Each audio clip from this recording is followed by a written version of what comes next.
I like this setup way more than this setup. Look at this. What is this? Arri Apple Anamorphics.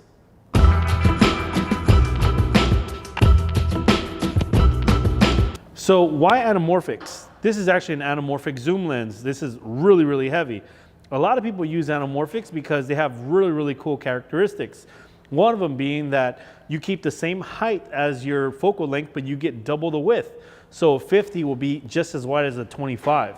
The other cool thing is that you get really nice flares. So we're gonna check some of these out in a different configuration. We're checking out the rig that we're using. What we have here is an Arri Alexa Mini, and we're actually having a Panasonic anamorphic adapter. As well, I have mounted here an iPhone X with a Moment anamorphic adapter.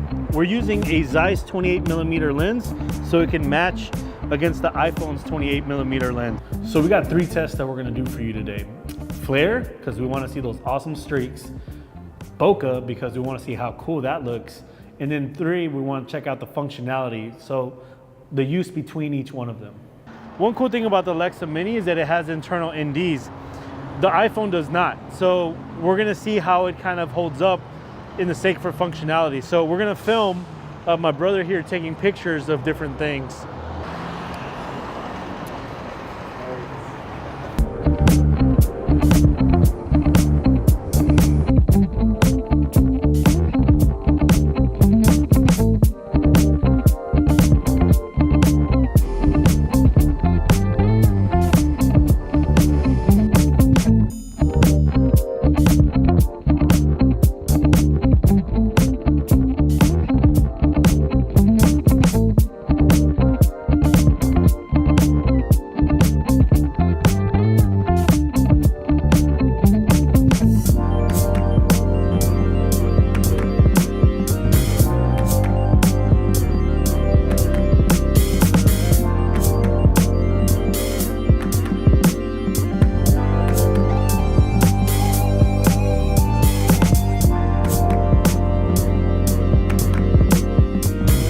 One thing that I found that I didn't like so much on the iPhone is that you have to keep tapping the screen to like get the function. So ultimately you can't be rolling for a long time. You'll actually have to go to it and tap it just to be able to get the exposure locked or things correct. So now it's time for the flare test. And what we're gonna do is we're gonna try iPhones, we're gonna try color spikes, and then we're gonna go all the way up to super production standard sky panels. And we'll get to mess with the different colors and saturation so we can see what kind of characteristics these flares take. And we'll just have it going through different colors just so we can see what we get out of it. So now we're actually filming the flares. If you can see, you can actually see the flares pretty apparent on both, especially when the blue light comes out. All of a sudden you see a really cool flare just streaking from left to right. So here we're gonna go from the top to the bottom of the lens.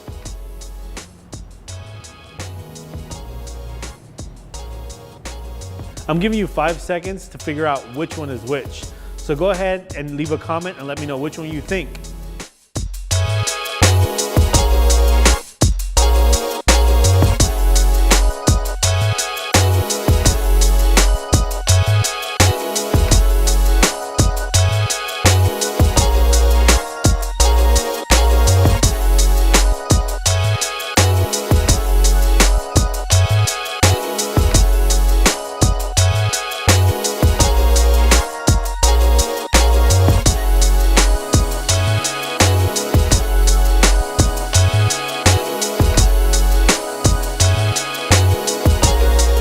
Now we're gonna try the big boy with the sky panel.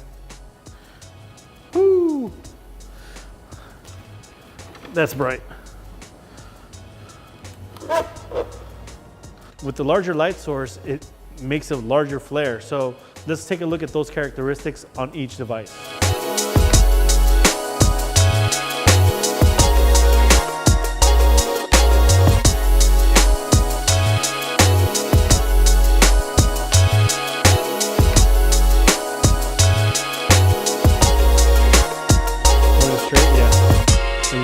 All the way to me.